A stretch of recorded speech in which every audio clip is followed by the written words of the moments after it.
Hey, all right, welcome back. Got a couple questions today. We got a short story that's in the Patreon, link down in the description that's up right now.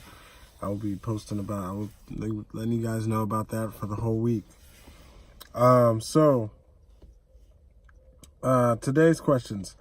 When you're self-published, how do you increase the quality of your craft without the guidance of labels or publishers or distributors? And this is a great question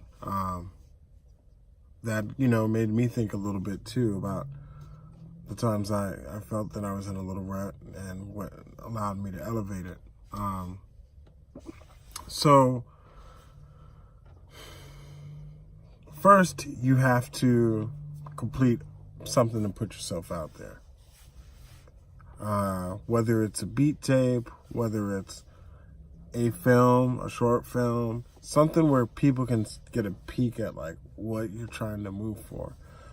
For a rapper, it might be an EP with a couple music videos, or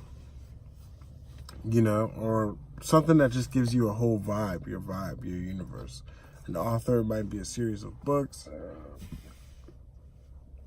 Okay, so then when you get that, you produce that in your cave time, and then it's showtime to go out there and market. And now, at that time, you're hitting open mics, you're cross-promoting, you're doing projects with people, you're, getting out there more. And then you're going to get back into the cave time routine. That's where you need to be actually focusing on the next motion to get more feedback professionally. Now, whether that's, for me at the time, first was joining a radio station. And then at that point, I was able to get a sense of what people were looking for in reviews. But say if you do films, maybe you can get involved with some type of program that helps people, distribute films. During the next cave time, it shouldn't be about you devoting all that time to just making products. No, now you're a product maker, you're a producer. You should be doing that all the time at that point. So you're gonna go through waves where you have more time to put into it, but people are expecting you to already be able to balance that in your life after you've already shown yourself and established your work. So the next time you have cave time, you're actually going to be working towards something for the whole craft.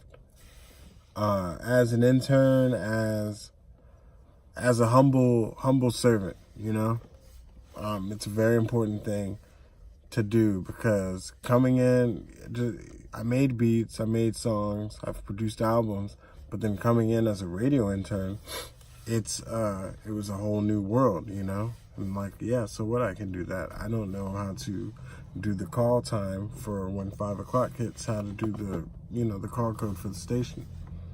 But I have to learn, And that's kind of what it is. Like, you want to put yourself back in that situation. You're going to get out of the game a little bit again for about 6 to 7 months, learning something new. But then after that, you're going to have this new level of the art and the craft that, okay, now I'm back out there and I'm promoting kind of still what I did this past year, but I'm ready to get back in the cave so that now I can make something that I know this next level of thinking is going to be involved with. So if you're a writer, do a first couple rounds with having some of your smart, educated friends be your editors. Then after you do a good promotion and you get a lot of feedback, maybe hire an editor that's just getting started but professional, and work your way up, but start to get other people's interaction with your work that is, that has a professional involvement with it.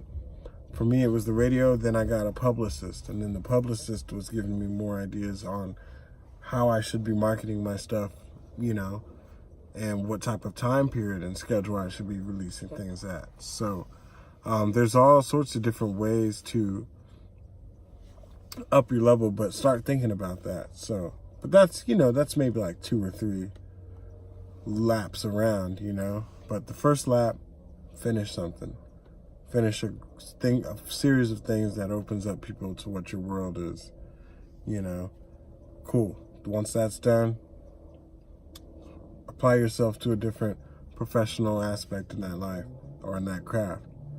Boom. You do that for about 6 or 7 months. You get back out there again. You do the same things, because it's all just a spiral. It's not, you're going to be in the same position all the time. We go from experiences of expertise to humility, and it's a wave, That's life. And then, third step, after that, create your craft to match that next level of what you learned.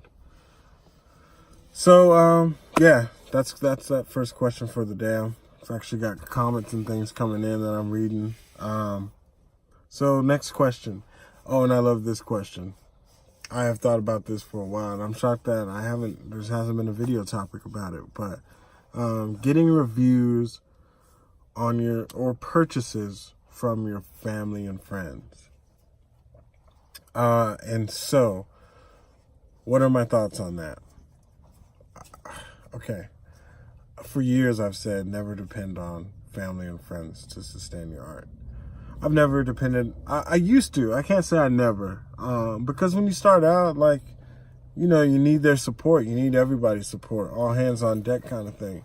Hey guys, I'm singing, at the lounge, and it's a big deal, and I'm nervous, and I just need somebody there. But then at the end of the day, you start to become like, actually, it's better if nobody's there that actually knows me. I'd rather just kind of be anonymous so I could just do what I've been working on. But yeah, your friends and family aren't going to support, sustain your art, professional or commercially, So you want to get as much organic people that don't know you interested in your story as possible. I've never been pushy about friends showing up to my shows.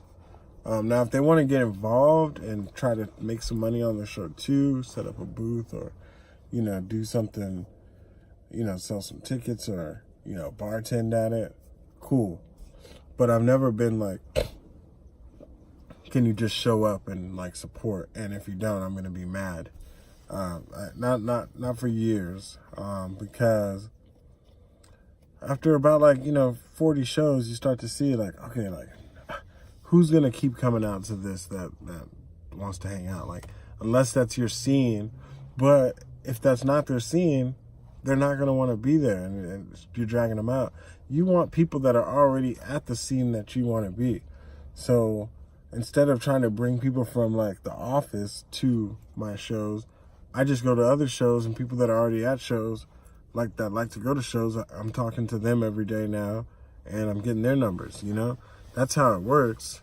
You got to already talk to people that are aware in the marketplace that you want. So, and then another reason is that everything's algorithm based now. So if you got somebody who's only into cookbooks and their YouTube channel markets them cookbooks, Amazon markets them cooking supplies, but then all of a sudden they have this goth manga out of nowhere, it might bury or something, or might cancel out, where you're trying to just get that goth manga thing, and people that have bought this poster and this author stuff is gonna like my stuff, and you want that good cross-referencing. So keep your fan base where your fan base is. It's different if you have a brother or sister who's running a blog that's you're trying to do in the same scene or something, but it's one thing when you're trying to pull from sources that don't need to be pulled from. It just doesn't make algorithmic sense for this new age of digital marketing and SEO and stuff. So just keep it organic. Keep going to events, keep messaging people, communicating in forums, posting on Instagram, commenting to people on Instagram, getting involved in Discord chats, and these things where you're actually making connections over the internet.